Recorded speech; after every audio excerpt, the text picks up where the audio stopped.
المصطفى أما بعد أعوذ بالله من الشيطان الرجيم بسم الله الرحمن الرحيم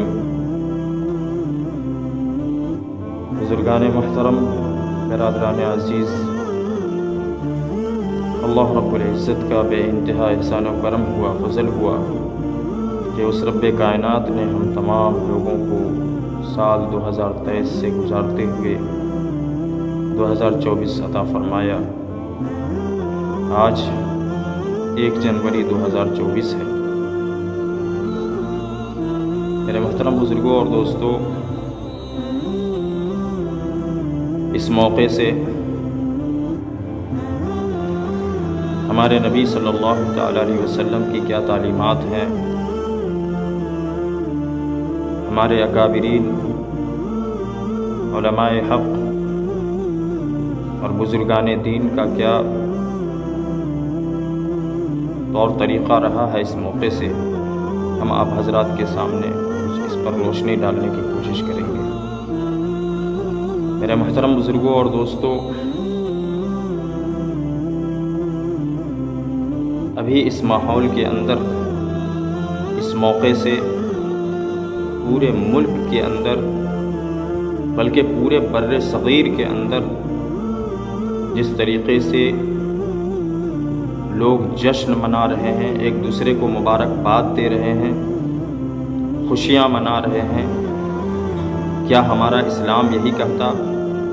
کیا ہمارے نبی صلی اللہ علیہ وسلم کی یہی تعلیمات ہیں؟ ہمیں اور آپ کو اس بات پر غور کرنے کی ضرورت ہے۔ میرے محترم بزرگوں اور دوستوں، جس طریقے سے ہماری زندگی سے 2023 ختم ہو گیا، اب وہ دوبارہ ہماری زندگی میں لوٹ کر نہیں آئے گا۔ یعنی کہ جس وقت سے ہم گزر رہے ہیں، جس لمحات سے ہم گزر رہے ہیں، وہ لمحات ہماری زندگی میں لوٹ کر واپس نہیں آئیں گے۔ تو اب غور کرنے والی بات یہ ہے کہ ہماری زندگی جیسے گزر رہی ہے، ویسے ویسے ہم اور آپ موت کے قریب ہو رہے ہیں۔ یہ تو وہی بات ہو گئی کہ ایک مجرم ہے جس کو پھانسی کی سزا سنا دی گئی، اور وہ وقت، جس وقت پر پھانسی کی سزا سنائی گئی کہ فلاں دن اس کو پھانسی پر لٹکا دیا جائے گا، اور جیسے جیسے وقت قریب آ رہا ہے، دن قریب آ رہا ہے، وہ شخص جشن منا رہا ہو، خوش ہو رہا ہو، پٹاخے پھوڑ رہا ہو، ایک دوسرے کو مبارکباد دے رہا ہو، کیا آپ اس شخص کو بے وقوف نہیں سمجھیں گے؟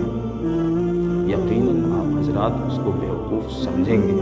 کیوں؟ اس لیے کہ اس کی زندگی کا چند دن رہ گیا، چند لمحات اس کی زندگی کے رہ گئے ہیں، اور وہ خوشی منا رہا ہے۔ ہونا تو یہ چاہیے تھا کہ وہ اپنے گناہوں سے معافی مانگے، اللہ رب العزت کے سامنے توبہ کرے، اور اپنی زندگی کو، جو وقت بھی ہمارے اس کے زندگی میں رہ گیا، جو لمحات بھی اس کی زندگی کے باقی ہیں، اس لمحے میں وہ صحیح کچھ اچھا کام کرتا ہے تو اس کے لیے یہی نجات کا ذریعہ بنے گا۔ ہمارے نبی صلی اللہ علیہ وسلم اپنی پوری زندگی میں جب بھی اس مہینے کا چاند نظر آتا تو آپ صلی اللہ علیہ وسلم دعا فرماتے، اللہم اہلہ علینا بالامن والایمان والسلامت والاسلام ربی وربک اللہ۔ کوئی مبارکباد ایک دوسرے کو نہیں دیتے، کوئی ایک دوسرے کو سیلیبریٹ نہیں کرتے، جشن نہیں مناتے۔ ہمارے اندر، ہماری اس قوم کے اندر، بالخصوص امت مسلمہ کے اندر، یہ خرافات، یہ غیر قوم کا طریقہ کیسے آ گیا؟ ہمارے نبی صلی اللہ علیہ وسلم کی حدیث ہے، من تشبہ بقوم فہو منہم، کہ جو جس قوم کی مشابہت اختیار کرے گا، کل قیامت کے دن اس کا حشر اسی کے ساتھ ہوگا۔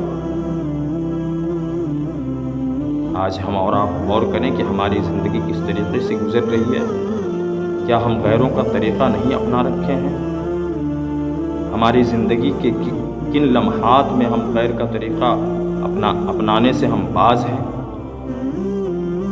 بلکہ ہماری زندگی کا اکثر حصہ جو ہمارا گزر رہا ہے وہ غیر قوم